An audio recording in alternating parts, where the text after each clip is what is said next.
Friends, अभी तक के हमने जो एपिसोड्स देखे उसमें मैंने आप लोगों से जो भी बात करी है उनको आप लोग सुन रहे हैं, देख रहे हैं और उस पर शायद हमारे साथ में फर्दर डिस्कशन होगा। आज के इस एपिसोड नंबर 3 जो भी बातें हम लोग करेंगे वो काफ़ी जनरल हैं लेकिन बहुत ही ज़्यादा इम्पॉर्टेंट है। सबसे पहली चीज़ ये है कि हम ये जो बिज़नेस कर रहे हैं हम सबको मिलकर ये सोचना है कि ये बिज़नेस हम किस लिए कर रहे हैं। क्या ये रियल मायने में प्रॉफिटेबल है, और अगर प्रॉफिटेबल नहीं है तो कर क्यों रहे। प्रॉफिटेबल है या नहीं ये पता कैसे चलेगा, ये जानना हमें बहुत ज़रूरी है कि जो भी बिज़नेस मॉडल है उसमें जो हम लोग अपने इतने एफर्ट्स लगा रहे हैं, हम बहुत सारे लोग, हम पूरी टीम, फाइनेंशियली भी, फिज़िकली भी, मेंटली भी बहुत ज़्यादा एफर्ट्स लगा रहे हैं। तो इन एफर्ट्स को वास्तव में हम फलीभूत कितना कर पा रहे हैं ये देखना और एसेस करना बेहद ज़रूरी है। उसके लिए हमें कई तरह की स्टेटमेंट्स बनानी चाहिए, रियल मैनर में, रियल टाइम में, रियल फिगर्स के साथ में। वो हमें किसी दूसरे को दिखाने के लिए नहीं बनानी है, वो हमें अपनी वर्किंग के लिए बना करके रखनी कि हम उनको देखें, ट्रैक करें, उनसे सीखें। हमारी जो BOQ के आइटम्स हैं उनको भी एसेस करें कि हमारा रेट किस आइटम में अच्छा है, किस में एवरेज है, किस में ख़राब है। और शॉप ड्राइंग्स बनाने की जो हमें लिबर्टी मिलती है उन शॉप ड्राइंग्स को बनाते हुए अपने उन सभी इनपुट्स का प्रॉपर इस्तेमाल करें। हम इस चीज़ को ज़रूर ध्यान दें कि अगर हमारे रेट्स में गेट वाल्व्स का रेट बहुत ख़राब है, जैसे आप देखते हैं DSR में गेट वाल्व्स का रेट बहुत ख़राब है, गवर्नमेंट प्रोजेक्ट्स में 1/4 कॉस्ट है उसकी, 1/4 रेट है उसका जो मार्केट में मिलता है गेट वाल्व BOQ में। तो हमें क्या करना है कि हम ऐसी आइटम्स को अपनी शॉप ड्राइंग्स में उनको कम करें जिससे कि नुकसान को कम रखा जा सके। इन बातों में जब हम इन्वॉल्व होंगे पूरी तरह से तभी ही इनको किया जा सकता है। सारी तरह की वेस्टेजेस, पिलफ्रेजेस को रोकें। और जो अभी बात हुई कि हम स्टेटमेंट्स बनाएं, तो उन स्टेटमेंट्स में हम इस बात पर ज़रूर ध्यान दें कि हमने उसमें उस पर्टिकुलर प्रोजेक्ट में हमारी इनपुट कॉस्ट अब तक क्या आई है, आउटपुट क्या निकला है। पहले तो सीधे 2 फिगर्स पर बात करें कि हमने कितना रुपया इस प्रोजेक्ट में किसी भी मैनर में लगाया है, चाहे वो रिसोर्सेज के मैनर में या डायरेक्टली इन्वेस्ट किया है, और उससे वास्तव में कितना पैसा हमें निकल के आया। डजेंट मैटर कि बिल कितने का सर्टिफाई हुआ क्या नहीं हुआ, वो एक अलग बात है। अभी पहले हम सीधा सिर्फ ये देखें कि हमारा इनपुट और आउटपुट कहाँ पर है। उसके बाद हम कहीं पर कोई ऐसा एक बार ऐसी एक लगाएं, ऐसा एक कहीं पर हम रोक लगाएं कि इस प्रोजेक्ट की वैल्यू के हिसाब से हमारा इन्वेस्टमेंट इससे ज़्यादा और आगे नहीं बढ़ना चाहिए। इस बात का भी हम ध्यान दें, अदरवाइज़ हमारा सारा पैसा मार्केट में फंस जाएगा और हम आगे प्रोसीड नहीं कर पाएंगे। वैसे भी हमारी जितनी भी कैपिटल मार्केट में फंसी होती है वो हमारे सभी के डेवलपमेंट में बाधक बनती है। अब होता क्या है, यूजुअली साइट पर जितनी भी टीम है, जो वर्कर्स की टीम है, जो सुपरवाइजरी स्टाफ है और जो भी मैनेजर्स, इंजीनियर्स, जो भी लोग हैं, वो लोग इस सब की कैलकुलेशंस करते नहीं, यूजुअली नहीं करते, क्योंकि वो प्रैक्टिस में नहीं है। वो किसी का दोष नहीं है, वो प्रैक्टिस में नहीं है और कोई उसके बारे में उनको बताता भी नहीं, इन्वॉल्व करता भी नहीं है। तो एंडलेसली उसमें हम फंसते चले जाते हैं और ये होता है। ये बिल्कुल इस तरह की बात है जैसे हम किसी बहुत बड़े बस टर्मिनल पर जाके खड़े हो जाते हैं, हमें पता नहीं कि हमें जाना कहाँ है, लेकिन हम फिर भी किसी बस में बैठ के यूं ही चलते हैं। ऐसे नहीं चलना है। हमें अपनी मंजिल और मंजिल की तरफ जाने वाले रास्ते दोनों ही बहुत समझदारी से तय करने हैं, बहुत समझदारी से चुनने पड़ेंगे।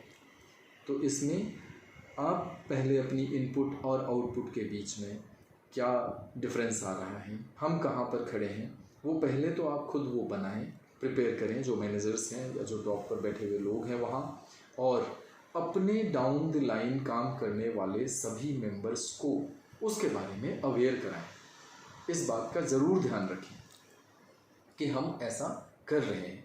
इसमें लापरवाही नहीं करें, क्योंकि जब तक सामने वाले को ये पता नहीं होगा कि हम कहाँ खड़े हैं, तब तक वो उस दिशा में क्या प्रयास करेगा। तो ये बहुत महत्वपूर्ण बात है कि हम अपने बिजनेस मॉडल को प्रॉफिटेबल बिजनेस मॉडल बनाएं। इस सारे संबंध में मैंने ये देखा है कि तरह तरह के फॉर्मेट्स, तरह तरह के ट्रैकर्स और स्टेटस, लगातार होने वाली वीडियो कॉन्फ्रेंसेस, ये सब चीज़ें इसमें मदद कर पाएंगी। मैं देखता हूँ कि कई बार कोई एक्स्ट्रा आइटम इसलिए एनालिसिस सबमिट नहीं हो पाता क्योंकि उसके लिए वो सपोर्टिंग डॉक्यूमेंट ऑफिस की तरफ से नहीं मिला, या कई बार बड़े अमाउंट के मटेरियल्स की बिलिंग इसलिए नहीं हो पाती क्योंकि ऑफिस की तरफ से टेस्ट सर्टिफिकेट टाइम पर नहीं पहुंचा है, या हमारा जो काम करने का तरीका है वहाँ पर हम ठीक तरीके से अपनी बात को प्रॉपरली कोऑर्डिनेट करके क्लाइंट से नहीं कहते कि सर वहाँ पर दीवार बननी है, लेजवाल बननी है, वहाँ पर लेजवाल ना बनने की वजह से हमारा ये काम रुका हुआ है, या हम इस काम की टेस्टिंग नहीं कर पा रहे हैं। हम पहले क्लाइंट के पीछे शुरुआत से इसके लिए नहीं पड़ते कि सर ये शाफ्ट सबसे पहले आप तैयार कर दीजिए। आप सोचिए कि अभी हम इंडिविजुअल टॉयलेट में हाइड्रो टेस्टिंग करते हैं, अगर एक शाफ्ट के सारे टॉयलेट्स नीचे से ऊपर तक पाइपिंग करें हम, और साथ साथ में उसकी शाफ्ट के राइजर या डाउन कमर का भी पाइप लग जाए और हम एक बार में पूरा प्रेशराइज करके उसको टेस्ट कर सकें, तो ये कितना इजी और कितना इफ़ेक्टिव रहेगा। लेकिन हम हर इंडिविजुअल टॉयलेट में काम कर रहे होते हैं, टेस्टिंग कर रहे होते हैं, उसमें सिवाय लेबर के वेस्टेज के और कुछ भी नहीं निकलता। तो हम इन सारी चीज़ों पर भी अपनी रेगुलर मीटिंग्स करें और इसको अपने लेवल पर इंश्योर करें, और मेरी होने वाली विजिट्स में मुझे भी इसके बारे में अपने स्टेटस, अपने ट्रैकर्स दिखाएं, जिससे पता लगे कि हम वास्तव में कहाँ पर क्या कर पाए हैं, क्या हमने हासिल किया है, कितना हम हेल्दी तरीके से मूव कर रहे हैं। क्योंकि मेरे दिमाग में भी कई इस तरह की बातें उमड़ती घुमड़ती रहती, ऐसे पता नहीं चलता कि हम जो ये काम कर रहे हैं उसमें हम कुछ गेन कर रहे हैं या लूज़ कर रहे हैं। ये गेन और लूज़ करने का जो ये खेल है, ये उन सारे स्टेटस और आंकड़ों से पता चलेगा। उसको हेड ऑफिस के साथ प्रॉपर मैनर में सिंक्रोनाइज्ड भी रखें। हेड ऑफिस के लोग हैं उसमें बैठे हुए हैं, उनके साथ बात करें। आपके पास बिल्कुल क्लियर कट ये चीज़ वहाँ होनी चाहिए कि हमारी ये इनपुट कॉस्ट थी, ये हमारी आउटपुट कॉस्ट है, हमने इतने पैसे का बिल दिया हुआ है, उस बिल में जो पेमेंट आई हुई है उसमें एक्स अमाउंट का एक डिफरेंस है, वो एक्स अमाउंट का डिफरेंस क्यों है, कुछ होल्ड किया गया है या कुछ डेबिट किया गया है। अगर कुछ होल्ड किया गया है तो वो क्यों होल्ड किया गया है, किस कंडीशन में जा कर के वो रिलीज होगा। तो हमारे प्रयास उस दिशा में इमीडिएटली होने चाहिए। ये नहीं है कि हमने उसको ऐसे ही छोड़ दिया, लिंगरान कर रहे हैं। या कुछ डेबिट किया गया है तो क्यों डेबिट किया गया, क्या वो जस्टिफाइड है। ऐसा तो नहीं हो रहा कि उससे हम डबल टैक्सेशन में लूज़ कर रहे हो कि पहले हम पर जो डेबिट हुआ है उसमें भी जीएसटी लगाया गया हो और उस जीएसटी का हमें इनपुट नहीं मिल पा रहा हो। कहीं ऐसा तो नहीं है कि उसमें कोई हैंडलिंग चार्जेस भी हमसे लग रहे हो अननेसेसरी, जो हम पैसा लूज़ कर रहे हो। इन एक एक चीज़ का हिसाब किताब हम अपने कंप्यूटर्स में, अपने मोबाइल्स में रेडी रखें, अपडेटेड रखें। आपकी शीट्स रेगुलरली, जैसे दो टाइप की इवेंट्स हैं, एक कि आपकी कोई पेमेंट आई, दूसरी कि आपने कोई बिल सबमिट किया। इन दोनों में से जैसे ही कोई चीज़ होती है आपकी शीट को तुरंत अपडेशन की ज़रूरत है। आपकी पिछली शीट सेकंड आरए बिल तक अपडेटेड थी, जैसे ही आपने थर्ड आरए बिल का जीएसटी इनवॉइस रेज किया आपकी शीट में अपडेशन होना चाहिए। जैसे ही आपको थर्ड आरए बिल की पेमेंट आई आपकी शीट में अपडेशन होना चाहिए और आउटस्टैंडिंग आपका क्लियर कट दिखना चाहिए। इस तरह की जो भी चीज़ें हैं इनका हम लगातार ध्यान रखेंगे और अपना ये सारा चाक चौबंद रखेंगे तो बिल्कुल क्लियर कट तरीके से हम एक प्रोजेक्ट में नुकसान या फ़ायदा देख पाएंगे। एक्स्ट्रा आइटम्स हैं, इनकी सेटलमेंट रेट्स हम पहले कर लें। क्लाइंट को हम पोलाइटली अपनी बात कहें। रिवर्किंग और रिपेयरिंग जैसे जॉब से पूरी तरह बचने की कोशिश करें। ये बहुत नुकसान करने वाली चीज़ें हैं। इसके लिए हम क्लाइंट से पोलाइटली अपनी बात कह करके अपनी स्थिति को क्लियर करें कि सर हमारे ऑफिस में एक एक आदमी की आउटपुट को डेली देखा जाता है। एक आदमी ऑफिस में स्पेशली इसके लिए बैठा है जो हर आदमी की पर डे की आउटपुट को देखता है, उसकी रेटिंग करता है और मंथली उसको जोड़ के फिर ये चेक करते हैं कि जो बिल बना है उस प्रोजेक्ट से क्या वाकई में जितनी प्रोग्रेस ये दिखाई गई है वो उतना बिल उसमें आता है। फॉर एग्जांपल, अगर आपकी साइट पर 15 फिटर्स हैं और हर एक की प्रोग्रेस रिपोर्ट डेली ये बता रही है कि 100 मीटर पाइप हर कोई लगा रहा है डेली, तो उसका महीने का टोटल जितना आता है क्या उतना हमारे सर्टिफाइड रनिंग बिल में उतना आया है?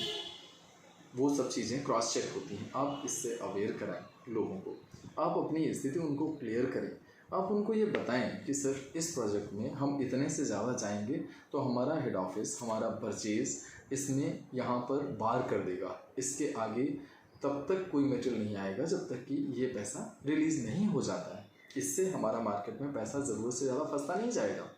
तो ये चीज़ें प्रॉपर हेड ऑफिस के सिंक्रोनाइजेशन से की जा सकती हैं और ये सब चीज़ें हम, जैसे मैंने अभी बताया कि हमारे कंप्यूटर्स में, मोबाइल्स में रहें और साथ साथ हमें याद भी रह सके, क्योंकि जब ये हमें लगातार याद रहेंगे तो हमारा कंसर्न बना रहेगा और हम फिर उसको ठीक टाइम पर ठीक फोरम में रेडिली अपनी बात को कह सकेंगे।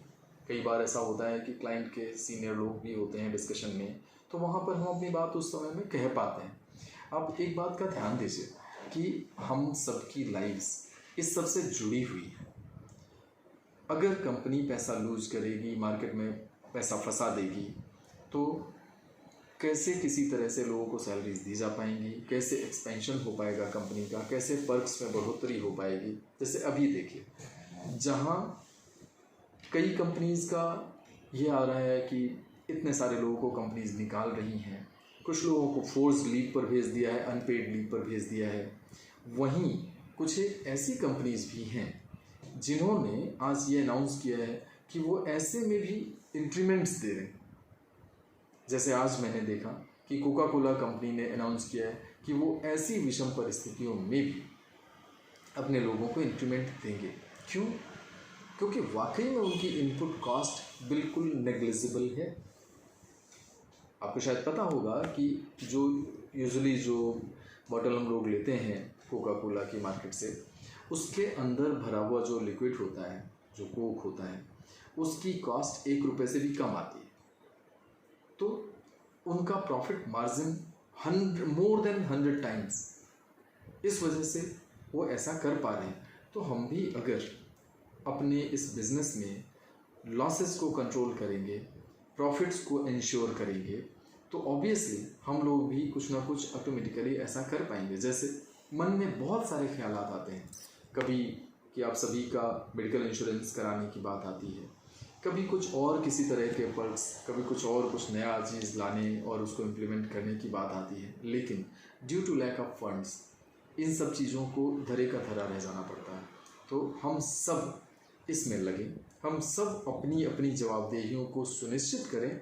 जब भी मेरी विज़िट हो आपके प्रोजेक्ट में, या कोई मंथली मीटिंग हो, या कोई भी वीडियो कॉन्फ्रेंस हो, तो उसमें आप लोगों को इस बात के लिए खुद को रेडी रखना चाहिए कि मैं ये चीज़ इंश्योर करता हूँ कि मेरा प्रोजेक्ट वो नुकसान में नहीं है।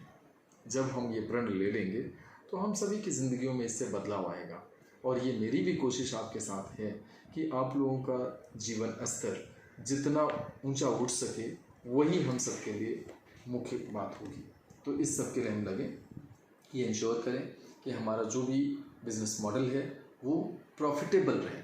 और ये चीज़ केवल टॉप में बैठे हुए चंद लोगों के साथ नहीं है। जैसे आज भी जितने लोग मैं देखता हूँ कि इस ग्रुप में हैं, उनमें से मुश्किल से 10% लोगों से भी मेरी इन सब बातों पर इंटरेक्शन मेरा नहीं हो पाता है। तो ऐसा नहीं होना चाहिए। नीचे डाउन द लाइन काम करने वाले लोगों को भी ये बातें पहुंचनी चाहिए और उनको भी ये चीज़ें इंश्योर करनी चाहिए और लोगों का रिएक्शन मुझे आना चाहिए। अगर किसी के पास कोई ऐसा सजेशन है कि सर हम इस तरीके से ये इम्प्रूव कर सकते हैं, हम इसमें ऐसा ये बेटर कर सकते हैं, तो वो वेलकम है उस चीज़ का, वो ज़रूर मैं सुनना चाहूँगा। अभी पिछली बार हमने कुछ सजेशन फॉर्म्स दिए थे, वो सारे के सारे सजेशन फॉर्म्स कुछ हमारे पास यहाँ हैं, कुछ राजन के पास इकट्ठे हुए, लेकिन अभी उनको कंपाइल करके कोई डिसीजन नहीं लिया जा पाया है। इसी तरह से सभी को स्टोर्स मैनेज करने की बात कही गई थी, जिन प्रोजेक्ट्स में स्टोर्स मैनेज किए गए उन सभी की स्कोरिंग की गई है, वो मेरे पास सब कुछ सुरक्षित है। और जैसे ही ये लॉकडाउन पीरियड ख़त्म होता है और चीज़ें नॉर्मलसी में लौटती हैं, तो उसमें उन साइट्स का अनाउंसमेंट करके उनको वो प्रिविलेज, वो रिवार्ड्स उनको दिए ही जाएंगे। तो इसलिए हम सभी पूरे उत्साहपूर्वक इस चीज़ में लगें और करके दिखाएं। हम ये सब कर सकते हैं, ये डेड श्योर, ये कर सकते हैं। तो इसमें हमको लगना है और पूरे उत्साह से लगना है। All the best. Thank you very much.